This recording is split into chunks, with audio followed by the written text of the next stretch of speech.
Chapel. Please make sure your devices are put away and you're ready to focus on our service this morning. Now, today's senior speech will be presented by Elyse Skoumal. Elyse has been attending St. Stephen's for 4 years. During her time here, she has been a member of our varsity swim, weightlifting, and track and field teams. She is also active in Young Life through her church. We will now hear Elyse Skoumal's senior speech.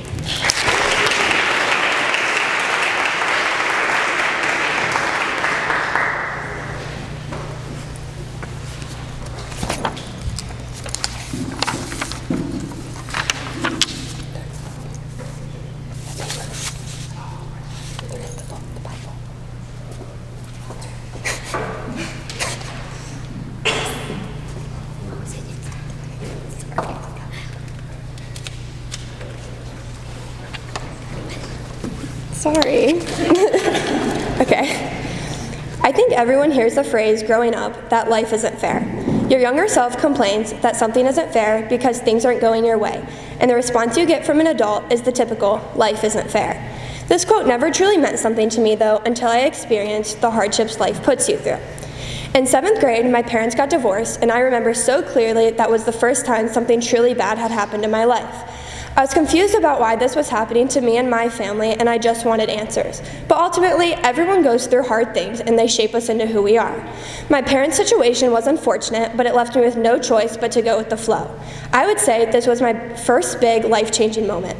In this stage of my life, I would describe myself as closed off, quiet, and stubborn. I went to school every day, never told any of my friends what I was going through, refused to talk to anyone, and ultimately just didn't know how to handle my emotions. I tried my best just to simply get through every day. 7th grade was finally over, and 8th grade was such a blur. I just had to push through to get to high school. All of my friends were going to Lakewood Ranch High, but I knew right away that was not the place for me. I simply wanted to get away from my past and have a fresh start.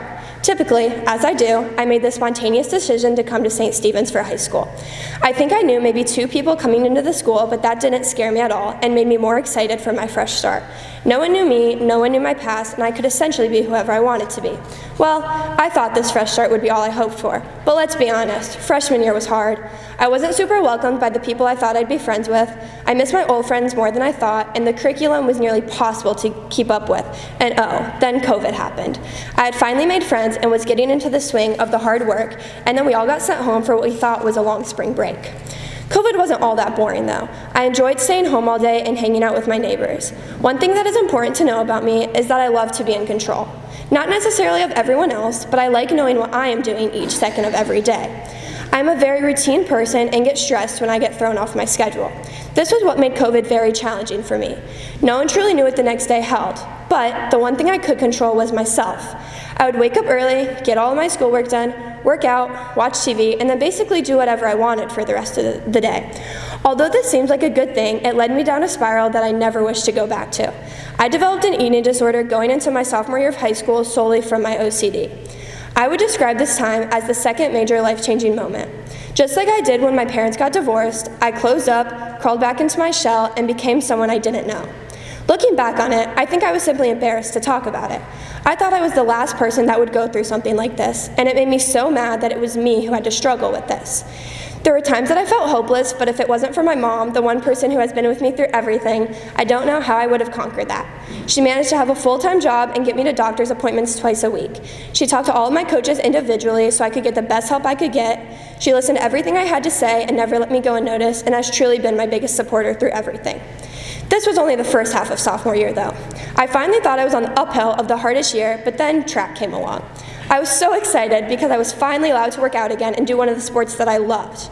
About a month or so into the season, I was having excruciating pain in my left heel, only come to find out I had a major stress fracture in my heel because of how weak my bones had become. This news was devastating to me, but I always tried to have a positive attitude, or at least not let my feelings show to anyone. I was on crutches for 2 months and missed my whole track season, but this was when I came to truly love weightlifting. I had always lifted with Coach Eric, but now this was honestly the only option, so I had no choice but to love it. Every day, I would wobble into the weight room on my crutches and be greeted by the biggest smile and best attitude coming from Coach Eric. It didn't matter how bad my day was, I would walk into the weight room and my mood would naturally shift. Coach Eric, thank you for being my #1 supporter and always pushing me to be the best version of myself. You don't even know how much the weight room has changed my life. I've gained so much confidence and, of course, strength from your amazing coaching. I couldn't thank you enough for believing in me when I didn't believe in myself and making a safe environment for everyone to come to after the long and stressful school days. Thank you. Sophomore year finally came to an end, and the anticipation of junior year came along. I bet everyone has heard that junior year is the hardest year of high school. Well, they aren't wrong, because it really is. Well, at least school-wise. I wasn't very worried, though, because I told myself nothing could be worse than my sophomore year. Thankfully, that was true. The amount of schoolwork I had junior year was overwhelming, but I finally had a good year. I would call this my healing year. I finally formed solid friendships, I got to do the sports I loved again, I became a youth group leader through wildlife, and I enjoyed coming to school every day. Now it was time for senior year. Being a senior doesn't feel real. I and all of my friends are almost adults. We're all about to leave and go our separate ways, and we have to make our first real adult decision about our futures. The idea of deciding what our next step is and where we're going to go to college, or even if we are going to go to college, was so exciting to me, but also so scary. This question of college is a lingering stress that all seniors face. As I have been applying to college this year, I just felt like it wasn't the right step for me out of high school. All of my friends were so excited talking about college, and I just wasn't. Honestly, I've never loved school, and taking a year off sounded like a dream to me. That's why next year I will be taking a gap year from college and joining a program called YWAM. This stands for Youth with a Mission. I'm joining their 6-month mission program and will leave at the end of September to spend 3 months in Hawaii doing training, and then we'll be sent to a different country for the last 3 months to serve on a missions trip.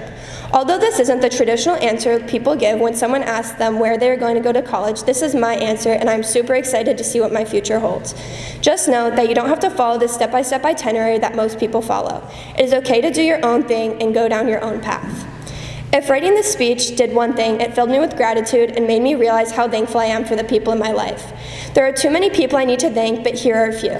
Mr. Johnson, thank you for being one of my biggest mentors. You are the best teacher and an even better person. You have taught me so much, not only how to be a better writer, but to be a better me. I will miss spending a whole class period talking about young life and you constantly reminding me that grades don't matter. Thank you for everything. Coach Burdick, you truly are my biggest fan and never failed to scream my name and cheer loud and proud. Through all of my injuries and downhill turns, you have been right by my side reminding me to never give up. Thank you for being such a great coach and teaching me how to stay strong and finish the race. Mom, there aren't enough words in the dictionary to describe how grateful I am to have you in my life. You have been there for me in the highest of highs and the lowest of lows and never failed to pick me back up onto my feet. Thank you for everything you do for our family and never saying no to my crazy ideas. I love you endlessly. Billy, thank you for treating me as your own and being such a good father figure in my life. You truly are the peacemaker of the family. Thank you for dealing with our crazy. Sis, even though I might not show it all the time and I'm the annoying younger sister, I truly look up to you so much. You are my best friend and I love you times 1,000. In the end, I have learned that life doesn't always take you down the yellow brick road. There will be twists, turns, and speed bumps along the way, but don't let them throw you off from being who you truly are. Make your own decisions, be bold, be kind to your heart, and learn from your hardships because they will shape you into who you are meant to be. Thank you.